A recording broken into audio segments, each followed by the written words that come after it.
नमस्कार, प्रादेशिक समाचार के साथ मैं नैन्सी कुमारी। पहले मुख्य समाचार।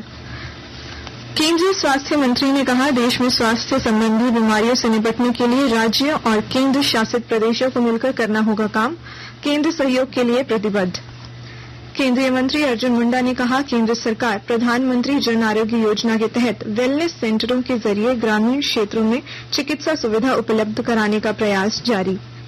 विधानसभा में आज 3 महत्वपूर्ण विधेयक होंगे पेश। नेता प्रतिपक्ष अमर कुमार बावरी ने स्पीकर से भाजपा विधायकों का निलंबन वापस लेने की मांग की।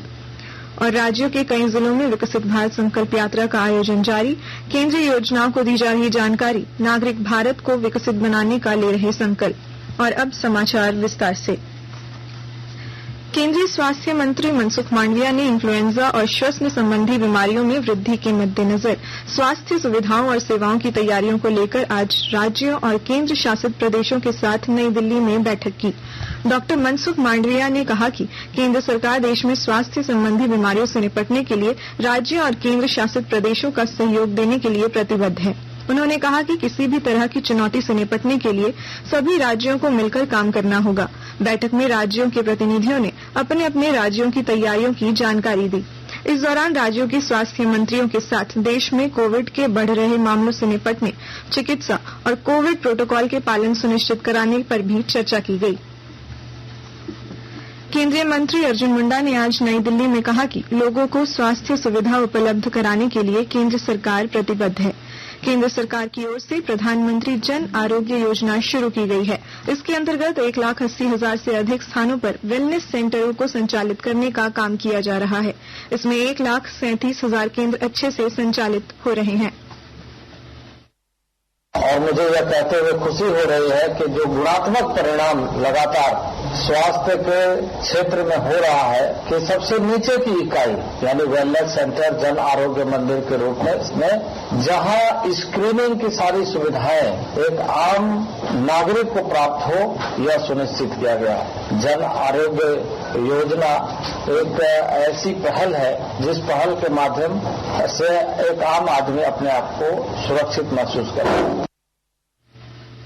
मुख्यमंत्री हेमंत सोरेन के 26 दिसंबर को चतरा में आगमन को लेकर कल देर शाम जिले के उपायुक्त अब्बू इमरान ने पुलिस अधिकारियों और प्रशासनिक पदाधिकारियों के साथ बैठक की।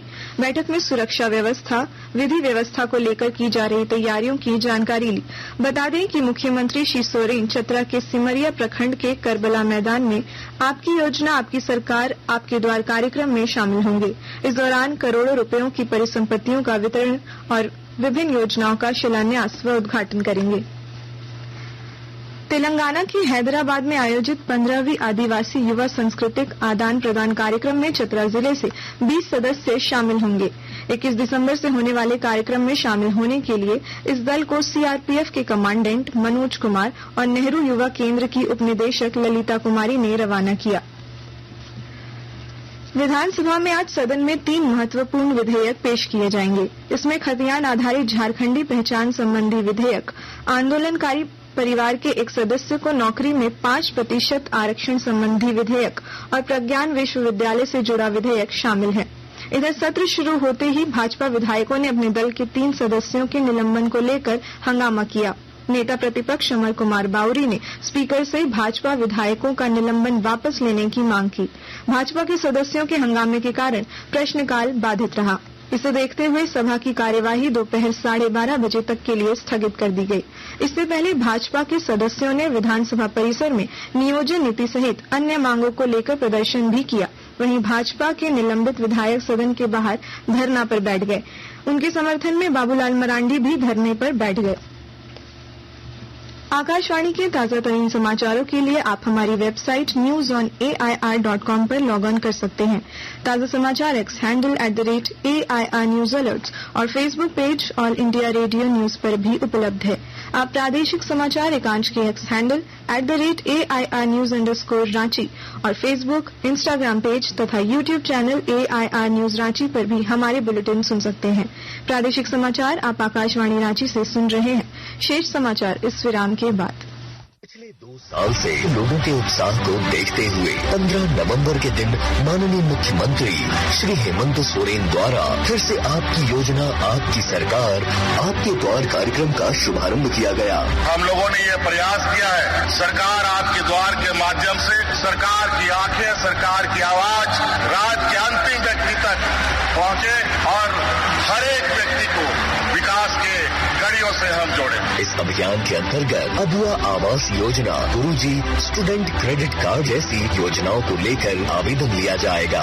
अभियान में लाखों स्टूडेंट्स को साइकिल खरीदने हेतु राशि भेजी जाएगी। इस कार्यक्रम के जरिए सभी वर्ग के जरूरतमंदों को सरकार की कल्याणकारी योजनाओं से जोड़ा जाएगा। देने आपको अधिकार, फिर से हेमंत सरकार आ रही आपके द्वार। इस कार्यक्रम के तहत 24 नवंबर से 26 दिसंबर तक शिविरों का आयोजन किया जाएगा और शिविर में आने वाले प्रत्येक लाभार्थियों के बीच पौधे का वितरण किया जाएगा। सूचना एवं जनसंपर्क विभाग, झारखंड सरकार द्वारा जनहित में प्रसारित।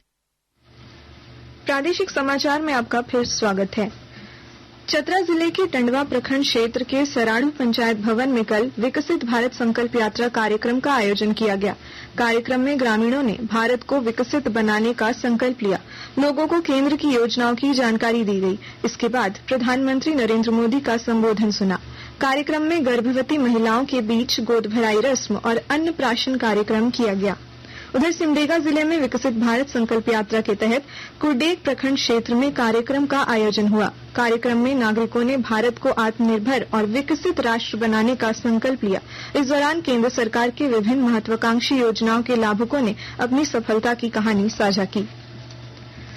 दुमका जिले में इको टूरिज्म को बढ़ावा देने के लिए मसानजोर डैम के तटीय क्षेत्र में लकड़ी के कॉटेज बनाए जा रहे हैं। विस्तृत जानकारी दे रहे हैं हमारे संवाददाता।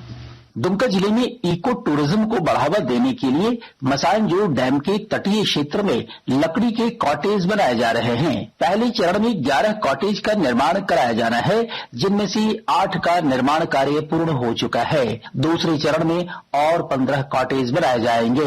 मयूराक्षी नदी के तट पर बन रहे इन कॉटेज से पर्यटक सामने की ओर डैम का पानी और खूबसूरत दृश्य तथा पीछे की ओर पहाड़ और जंगल देखने का आनंद ले सकेंगे। इसका निर्माण कार्य वन विभाग द्वारा कराया जा रहा है। मलेशिया से इसके लिए खास किस्म की लकड़ी मंगवाई गई है। लोहे के फ्रेम पर बनाए जा रहे इन कॉटेज में पर्यटकों की सुविधा के सभी सामान उपलब्ध होंगे। RK नीरद, आकाशवाणी समाचार, दुमका। गोड्डा जिले में 26 दिसंबर से धान की खरीद की जाएगी। इस बार गोड्डा में कुल 29 एजेंसियों की ओर से धान खरीदा जाएगा, जिसमें सहकारी संस्थाओं के अलावा FPC को भी धान खरीदने की एजेंसी तय की गई है। धान का मूल्य 2300 रुपए प्रति क्विंटल होगा। केंद्र सरकार की ओर से तय रेट के आलोक में राज्य सरकार ने बोनस बढ़ा दिया है। गोड्डा जिले में इस बार 1.5 लाख क्विंटल धान क्रय का लक्ष्य है। पश्चिमी सिंहभूम जिले में माओवादियों के खिलाफ चलाए जा रहे अभियान के दौरान सुरक्षा बलों ने 2 शक्तिशाली IED विस्फोटक बरामद किया। जिले के पुलिस अधीक्षक आशुतोष शेखर ने बताया कि माओवादियों ने सुरक्षा बलों को नुकसान पहुंचाने को लेकर जंगल के रास्ते में विस्फोटक लगाया था। बरामद IED में एक 10 किलोग्राम वजन और एक 5 किलोग्राम वजन का है। श्री शेखर ने बताया कि विस्फोटकों को जंगल में ही डिफ्यूज कर दिया गया। अंत में मुख्य समाचार एक बार फिर। केंद्रीय स्वास्थ्य मंत्री ने कहा, देश में स्वास्थ्य संबंधी बीमारियों से निपटने के लिए राज्यों और केंद्र शासित प्रदेशों को मिलकर करना होगा काम। केंद्र सहयोग के लिए प्रतिबद्ध। केंद्रीय मंत्री अर्जुन मुंडा ने कहा, केंद्र सरकार प्रधानमंत्री जन आरोग्य योजना के तहत वेलनेस सेंटरों के जरिए ग्रामीण क्षेत्रों में चिकित्सा सुविधा उपलब्ध कराने का प्रयास जारी। विधानसभा में आज 3 महत्वपूर्ण विधेयक होंगे पेश। नेता प्रतिपक्ष अमर कुमार बावरी ने स्पीकर से भाजपा विधायकों का निलंबन वापस लेने की मांग की। और राज्यों के कई जिलों में विकसित भारत संकल्प यात्रा का आयोजन जारी। केंद्रीय योजनाओं को दी जा रही जानकारी। नागरिक भारत को विकसित बनाने का ले रहे संकल्प। इसके साथ ही आकाशवाणी रांची से प्रादेशिक समाचार का ये बुलेटिन समाप्त हुआ। नमस्कार।